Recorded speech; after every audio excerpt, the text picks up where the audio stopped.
통해 성도 여러분과 열방 가운데 충만하시기를 주님의 이름으로 축원을 드립니다.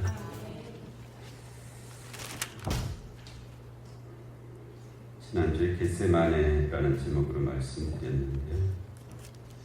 예수님께서 겟세마네에서 내 뜻대로 마옵시고 아버지의 뜻대로 하옵소서 하는 기도가 맞춰졌을 때, 그때 가룟 유다가 이끄는 대제사장들의 하석들이 검과 뭉치를 가지고 예수님을 잡아가기 위해서 왔습니다. 마가는 이때를 이와 같이 기록을 하였는데, 마가가 그 장소에 없었기 때문에 아마도 베드로가 보고 들은 것을 마가에게 전해 주었을 것이고요. 그래서 마가가 이제 그 내용을 이렇게 기록했습니다. 43절에 예수께서 말씀하실 때 곧 12 중에 하나인 유다가 왔는데 대제사장들과 서기관들과 장로들에게서 파송된 무리가 검과 뭉치를 가지고 그와 함께 하였더라. 예수를 파는 자가 이미 그들과 분노를 짜 이르되 내가 입맞추는 자가 그이니 그를 잡아 단단히 끌어가라 하였는지라. 이에 와서 곧 예수께 나와 랍비여 하고 입을 맞추니 그들이 예수께 손을 대어 잡거늘 곁에 서 있던 자 중에 한 사람이 칼을 떼어 대제사장의 종을 쳐 그 귀를 떨어뜨리니라. 예수께서 무리에게 말씀하여 이르시되 너희가 강도를 잡는 것과 같이 검과 뭉치를 가지고 나를 잡으러 나왔느냐? 내가 날마다 너희와 함께 성전에 있으면서 가르쳤으되 너희가 나를 잡지 아니하였도다. 그러나 이는 성경을 이루려 함이니라 하시더라. 제자들이 다 예수를 버리고 도망하였다 하였습니다. 근데 이때 한 청년이 갑자기 등장하죠. 51절에 한 청년이 벗은 몸에 배에 혼이불을 두르고 예수를 따르다가 무리에게 잡힘에 배에 혼이불을 버리고 벗은 몸으로 도망하니라. 이례적인 문장이 이제 등장을 하였는데요. 도대체 이 청년이 누굴까? 뭐 이름이나 어떤 상황을 전혀 언급하지 않았기 때문에 알 수가 없습니다. 그런데 이 마가복음이 마가가 기록했다고 하는 그런 전제, 그리고 또 이 오리게네스와 여러 교부들의 후대의 기록, 그런 것들을 통해서 이 청년은 마가 자신이었을 것이다, 대략적으로 그렇게 여기고 있습니다. 몇몇 해석학적, 문학적 연구에서는 그렇게 보지 않고 마가복음이 강조하는 모든 이가 예수를 버렸다 하는 것을 강조하는 그런 문학적 장치였을 것이다, 그렇게 여기는 면도 있기는 합니다. 저는 이제 이런 생각을 해봤어요. 이제 마지막 만찬장이 이 마가의 집에서 있었잖아요. 마가의 어머니 이 마리아, 그 집에서 이제 마지막 성만찬이 거기서 있었을 것으로 여겨지는데, 그때 이제 유다가 먼저 나가죠. 유다가 만찬장에서 먼저 나갑니다. 예수님께서 네 할 일을 하라라고 말씀하셨고, 다른 제자들은 유다에게 뭘 다른 일을 시키신 모양이다, 그렇게 여기고 있었잖아요. 이 유다가 그 만찬장에 먼저 나가서 대제사장의 하석들을 데리고 이 마가의 집으로 온 거죠. 예수님을 잡아가기 위해서. 여기 이제 예루살렘입니다. 근데 이미 예수님과 그 제자들이 그 집 만찬장을 나가서 기드론 골짜기를 건너가서 감람산 서쪽 중턱에 있는 이 겟세마네로 가셨잖아요. 그러니까 이 유다도 예수님이 그곳으로 가신 모양이다. 왜냐하면 겟세마네는 예수님이 그날만 기도하신 장소가 아니었고요, 늘 기도하던 장소였다고 알려져 있습니다. 그래서 이 가룟 유다가 대제사장의 하석들을 데리고 겟세마네로 이제 갔고, 근데 그 소식을 듣고 있던, 그 소리를 듣고 있던 아마 잠을 자고 있었던 것 같아요. 그 마가가 잠을 자다가 옷을 갖춰 입을 새도 없이 그냥 혼이불만 대여 혼이불만 뒤집어 쓰고 이제 겟세마네로 뛴 거죠. 이 대제사장의 하석들도 유다와 함께 겟세마네로 갔고, 이 마가도 이제 대여 혼이불만 뒤집어 쓰고 겟세마네로 갔고, 그런데 대제사장의 하석들이 이제 어른들이잖아요. 군사들에 가깝고 그들이 먼저 도착했죠. 겟세마네에 도착했고 이미 제자들은 다 도망갔고 예수님은 잡혀서 이제 대제사장의 집으로 이렇게 잡혀가고 계시는 그런 상황이었고, 그래서 마가가 할 수 없이 어디 가지도 못하고 그냥 엉거주춤 그 무리를 따라가고 있다가 그 모양이 이상하니까 어떤 사람이 이 마가를 잡으려고 했죠. 그러자 마가가 배분예불을 버리고 벗은 몸으로 도망한 그런 사건으로 여겨집니다. 이것이 이제 복음서에서 마가의 실제적인 첫 등장으로 볼 수가 있죠. 그래도 그 모습이 귀하잖아요. 예수님이 잡혀가실 것 같으니까 정말 그렇게라도 달려가서 예수님에게 그 소식을 전하려고 애를 썼던 청년 마가의 모습으로 우리가 기억할 수가 있습니다. 복음서에 더 이상 그의 행적이 직접적으로 언급되어 있지는 않습니다. 근데 이제 우리가 이 복음서에 이어지는 그 사도행전에서 주님께서 부활 승천하신 후에 제자들이 성령님의 임하심을 기다리면서 열흘 동안 기도하고 있었잖아요. 그 기도한 장소가 다락방이었다라고, 그렇게 마가의 다락방이라는 말은 없습니다. 그냥 다락방이라고 나오는데 아마도 이 예수님이 성만찬을 하셨던 그 집, 마가 요한의 어머니 마리아의 집, 그 다락방에서 제자들이 모여서 기도하였을 것이고요. 그리고 그 집에서 기도하고 있는데 마가가 거기 참석 안 했을 리는 없을 것 같습니다. 적어도 마가도 그 오순절 성령 강림 10일 기도회에 참여하고 있었을 가능성이 아주 많죠. 그리고 사도행전 12장 12절에는 이제 베드로가 투옥되어 있었잖아요. 야고보가 먼저 헤롯에 의해서 순교당했고 처형당했고, 그리고 이제 베드로까지 처형하려고 베드로를 감옥에 잡아놓은 상태였죠. 그때 믿는 자들이 그를 위해서 기도하고 있었는데 그 기도한 집도 마가라 하는 요한의 어머니 마리아의 집이었다라고 사도행전 12장 12절에 기록이 되어 있어요. 그러니까 이 기도회에도 마가가 참석했을 것입니다. 자기 집에서 기도하는데 앞에서부터 마가를 이렇게 우리가 살펴보건데 이 기도회에 참석 안 했을 가능성은 없죠. 이 기도회에도 마가가 참여하였을 것입니다. 사도행전 12장 25절에 바나바와 바울이 수리아 안디옥 교회에서 모금을 했죠. 왜 모금을 했냐면 예루살렘에 흉년이 들었다. 그래서 우리가 예루살렘 교회를 돕자 해서 기금을 마련을 했어요. 그리고 모금한 금액을 예루살렘 교회에 전달하는 역할을 이제 바나바와 바울이 했는데요. 그들이 돌아오는 길에 마가 요한을 데리고 수리아 안디옥으로 왔다는 기록이 있습니다. 예루살렘이 아주 작은 도시거든요. 작은 도시, 집도 그래서 작습니다. 왜냐하면 분지 산꼭대기에 지은 건설된 도시이기 때문에 땅이 굉장히 제한되어 있어요. 그래서 저는 잘 믿겨지지는 않는데 120명이 올라갈 수 있는 다락방이 과연 존재할 수 있을까 싶은 거는 있어요. 근데 있으니까 그렇다고 기록이 되어 있겠죠. 그런 걸로 봤을 때 이 마가 요한의 집은 상당히 부유한 집입니다.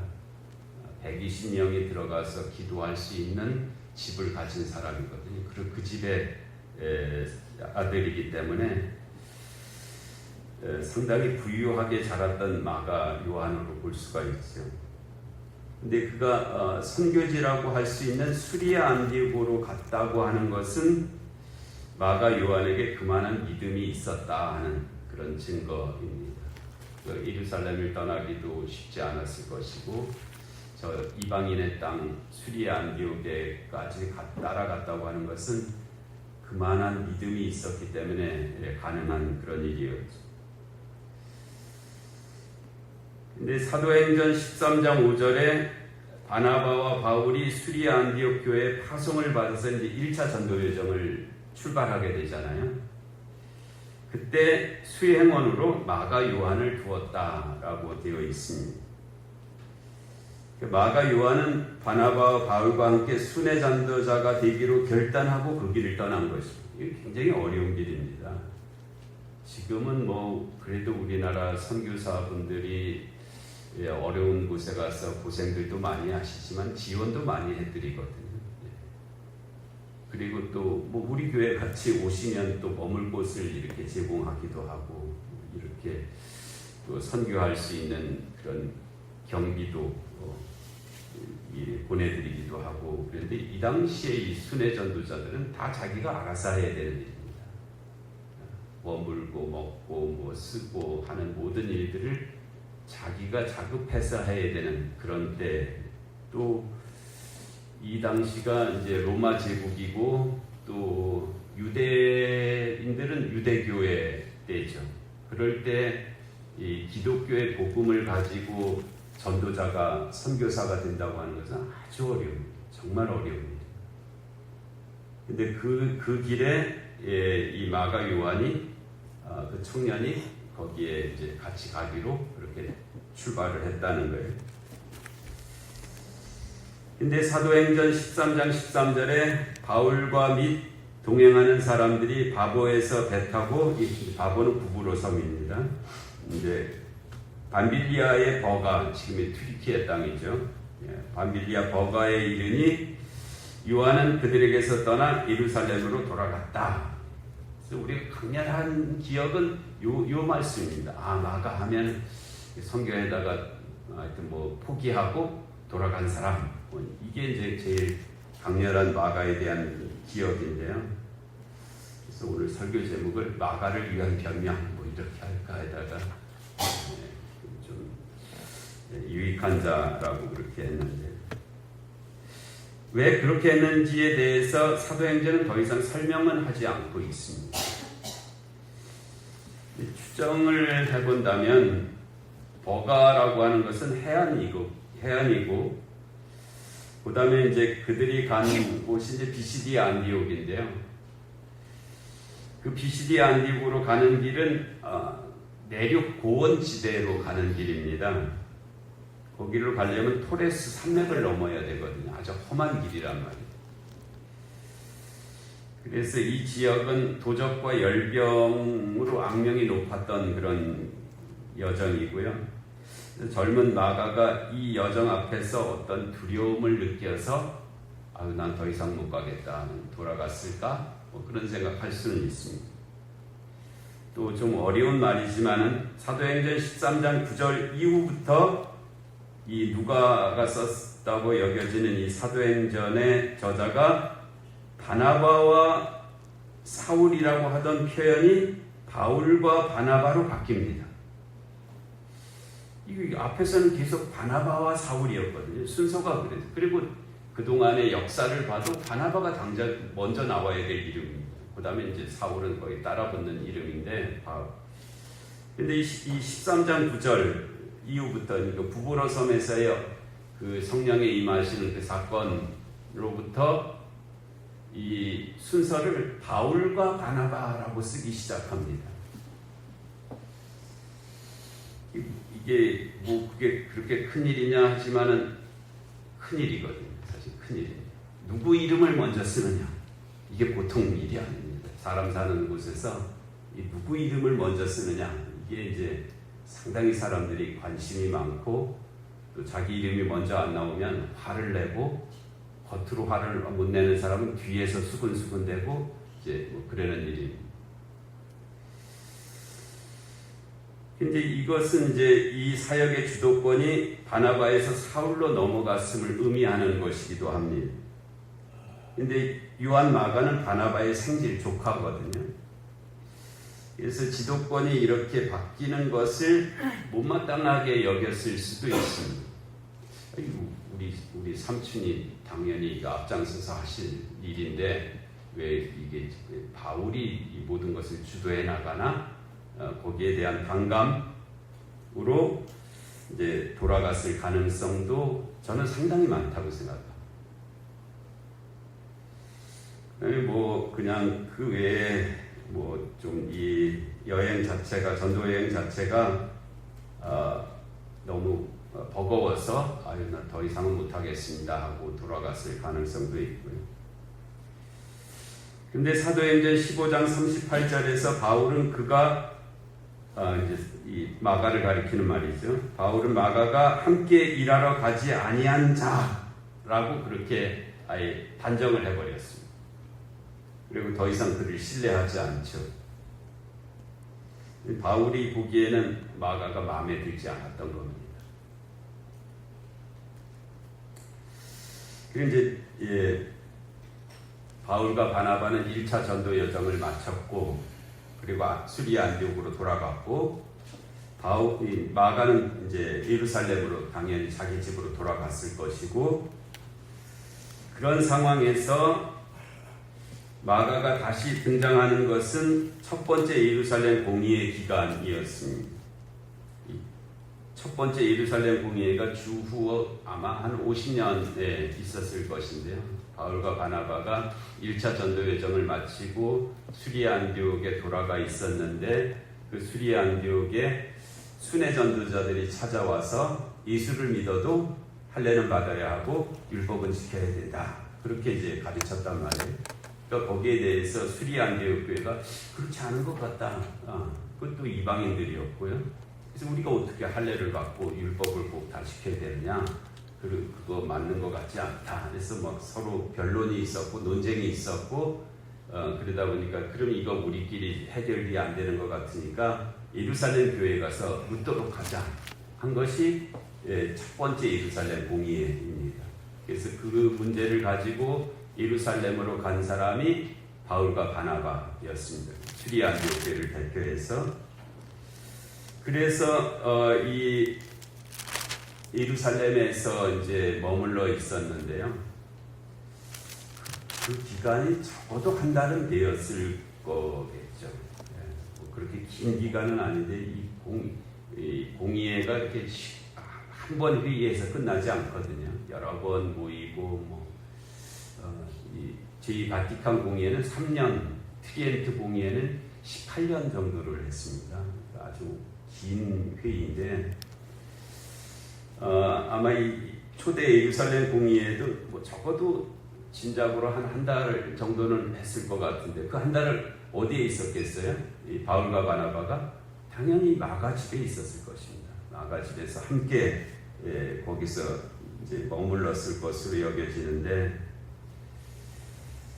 그 한 달 동안 충분히 말을 할 수 있는 기간이 있었잖아요. 왜 돌아갔는지 뭐 그런 문제들에 대해서 서로 충분히 얘기할 수 있는 그런 기간이 주어진 것으로 볼 수 있죠. 그리고 중요한 것은 예루살렘 교회의 결정문을 가지고 바울과 바나바 그리고 유다와 실라가 수리아 안디옥 교회로 출발했을 때 이때 마가가 동행했다는 표현은 기록은 없지만 결과적으로 보면은 마가도 함께 간 것으로 여겨질 수밖에 없어요. 왜냐하면 2차 전도회장이 수리아 안디옥에 도착해서 얼마 있다가 며칠 있다가 출발을 했거든요. 근데 그때 마가가 동행하는 것으로 봐서 이 예루살렘에서 한 달간 정도 머물렀고 그리고 수리아 안디옥으로 돌아가는 그 길에 마가도 동행한 것으로 그렇게 여겨지고요. 그게 무슨 뭐 여행하러 가는 것도 아니고 그가 그 길을 동행했다고 하는 것은 이제 저도 다시 이 전도 여정에 참여하고자 합니다 하는 그런 의미잖아요. 제가 2년 전에 그 밤빌리아 버가에서는 다시 예루살렘으로 돌아왔지만은 이제 다시 그 길을 저도 가고자 합니다 하는 그런 의미로 이제 여기에 수리아 안디옥으로 가는 길에 참여하는 것이고요. 그리고 예루살렘에서 수리아 안디옥까지가 직선거리로만 520km입니다. 직선으로 지도에서 그면 520km인데 길이라는 것은 직선이 아니잖아요. 이렇게 돼서 적어도 이 예루살렘에서 수리아 안디옥까지 가는 길도 어림잡아서 한 달은 걸렸을 겁니다. 그러면 그 한 달 동안 붙어서 막 이렇게 함께 늘 먹고 자고 하면서 가는 길이 충분히 서로 얘기할 수 있는 기간이죠. 충분히 얘기할 수 있는 기간. 그리고 나서 이제 수리아 안디옥에 도착해서 예루살렘 공의회의 결정문을 전달해주고 유다는 돌아가고 신라는 남았고 이제 마가도 이제 거기에 있고 그런 과정 속에서 사도행전 15장 36절에서 39절에 며칠 후에 바울이 바나바더러 말하되 우리가 주의 말씀을 전한 각성으로 다시 가서 형제들이 어떠한가 방문하자 하고 바나바는 마가라 하는 요한도 데리고 가고자 하나 바울은 밤빌리아에서 자기들을 떠나 함께 일하러 가지 아니한 자를 데리고 가는 것이 옳지 않다 하여 서로 심히 다투어 피차 갈라서니 바나바는 마가를 데리고 배 타고 구브로로 가고 바울은 신라를 택한 후에 형제들에게 주의 은혜의 부탁함을 받고 떠나 수리아와 길리기아로 다니며 교회들을 견고하게 하니라. 이 말씀이 이제 여기에 있습니다. 그 유명한 바울과 바나바가 서로 힘이 다투어 피차 갈라섰다 하는 이 본문이죠. 어떻게 세상 사람이 다 싸워도 바울과 바나바가 싸울 수 있을까? 이건 정말 불가능할 것 같은데 그렇게 싸웠다는 거예요. 저는 이 과정에서 바울이 잘못했다고 생각합니다라고 설교 원고에 그렇게 썼습니다. 그리고 이 원고를 챗GPT한테 이제 다 마지막으로 검토를 받거든요. 이 설교 원고에 오류가 있나 한번 찾아봐줘. 그리고 뭐 수정할 거 있으면 좀 보완해줘. 이렇게 하면 챗GPT가 1초도 안 돼서 해줍니다. 근데 1초도 안 돼서 해준 그 검토문에 뭐라고 있냐면 바울이 잘못했다고 하는 것은 조금 지나친 표현인 것 같습니다. 좀 바울이 좀 다른 생각이 있었다는 것으로 표현하시는 것이 좋을 듯합니다. 이렇게 챗GPT가 제안을 하더라고요. 근데 저는 그 제안을 받아들이지 않고 바울이 잘못한 것 같습니다. 바울도 잘못할 수 있잖아요. 앞에서 유차에 말씀드린 것처럼 2년 전에 한 청년의 어찌 보면 좀 실수이기도 하고 잘못된 판단, 의지의 부족일 수도 있는데 그 문제를 가지고 지금 거의 2년이 지났고 그 과정 속에서 한 달간 예루살렘에서 같이 있었고 수리아 안디옥으로 돌아오는 길에 적어도 한 달이 있었고 그리고 이 마가 요한이 이 수리아 안디옥으로 갔다고 같이 동행했다고 하는 것은 이전에 자기의 잘못을 인정하고 회개하고 이제 새롭게 저도 다시 이 선교에 참여하고자 합니다라는 그런 의지를 보여준 일이었는데 그거를 가지고 바울이 끝까지 안 된다고 하는 거예요. 끝까지 안 된다. 그것도 바나바가 권면한 일인데 그 거절할 처지가 아니잖아요, 바울이. 그런데 바나바하고 심히 다투어 피차 갈라서면서까지 마가는 안 돼. 라고 이렇게 바울이 했다는 것은 바울이 잘못했죠. 이거 변명할 여지가 그렇게 없다고 생각합니다.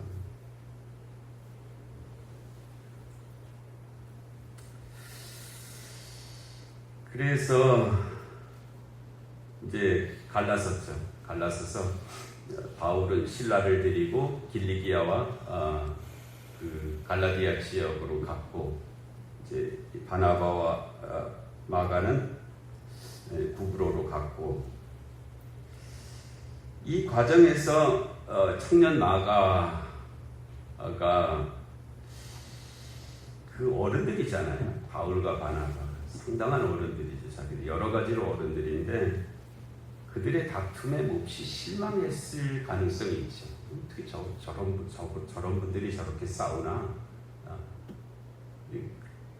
그런데도 그거를 견뎌내고 이렇게 다시 예루살렘으로 돌아가지 않고 구브로로 함께 간 것이 마가였던 것입니다.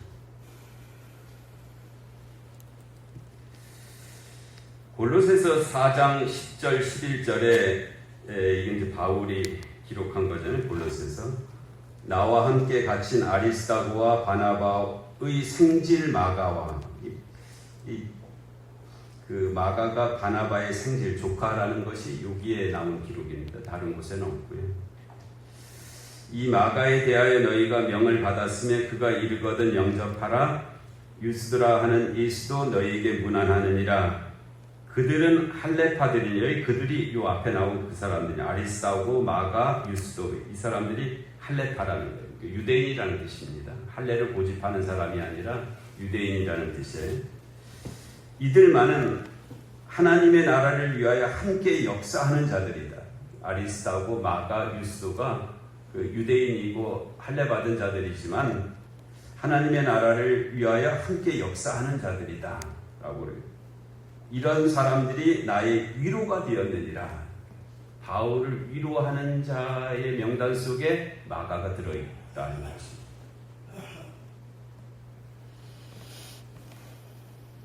바울과 바나바가, 그리고 이제 마가가 거기 있죠. 심히 다투어 피차 갈라섰을 때가 주후 50년경입니다. 예수님 부활 승천하시고 나서 한 17년 정도 됐을 때죠. 그리고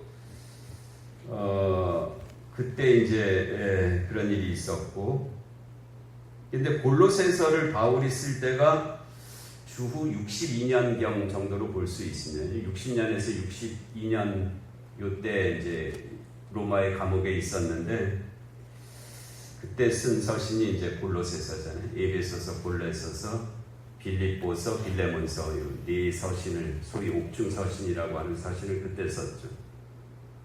그러니까 이 서로 심히 다투어 피차 갈라쓰고 나서 12년 정도 지난 때입니다. 12년 정도 지난 때인데, 이때 마가가 바울에게 있어서 위로자로 그렇게 역임을 받았다는 것입니다. 같은 시기에 로마의 감옥에서 쓴 빌레몬서가 있는데, 빌레몬서 1장 24절에서 또한 나의 동역자 마가 아리스다고 데마 누가도 나와 함께 일하는 자니라 하였습니다.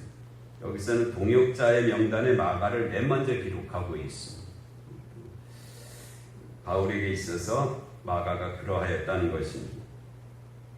주후 64년경 네로 황제 시대에 기록된 것으로 여겨지는 베드로전서 5장 13절에 함께 택하심을 받은 바벨론에 있는 교회가 너희에게 문안하고, 이 바벨론은 로마를 상징하는 언어입니다. 그러니까 로마에 있는 교회가 너희에게 문안하고 내 아들 마가도 그러하느니라. 베드로가 마가를 자기 아들이라고 그렇게 여기고 있어요. 친아들은 아닙니다. 믿음의 아들이죠. 바울은 디모데를 믿음의 아들이라 하였는데 베드로는 마가를 내 아들이라 그렇게 여기고 있습니다. 주후 67년경, 즉 바울과 바나바와 마가와 심히 다투어 피차 갈라쓰고 17년 정도가 지난 때죠. 때에 쓴 디모데 후서 4장 11절, 바울의 유언과도 같은 그런 마지막 서신이잖아요. 디모데 후서. 누가만 나와 함께 있느니라. 네가 올 때 마가를 데리고 오라. 그가 나의 일에 유익하니라. 이 마가에 대한 바울의 마지막 기록입니다. 마지막 기록에 마가를 가리켜서 나의 일에 유익한 자라고, 나의 일은 주님의 일이지, 주님의 일에 유익한 자라고 마가를 그렇게 언급을 하고 있습니다.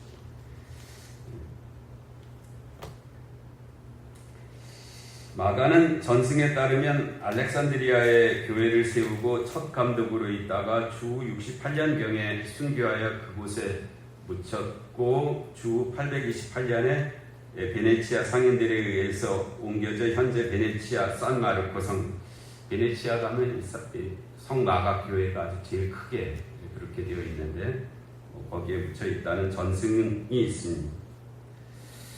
마가는 콧니부를 벗어던지고 알몸으로 도망한 인물로 등장하여 밤빌리아 버가에서 선교 여정을 포기하고 예루살렘으로 돌아간 인물이었지만, 바울의 마지막 기록에서 그는 유익한 자였습니다. 유익한 자. 그리고 바울의 말대로 마가는 마가복음의 기록자로 여겨지고 있습니다. 유익한 자, 마가복음을 기록한 유익한 자죠. 마가의 삶을 통해 계시하신 말씀들이 우리의 남은 생에 이루어지기를 원합니다.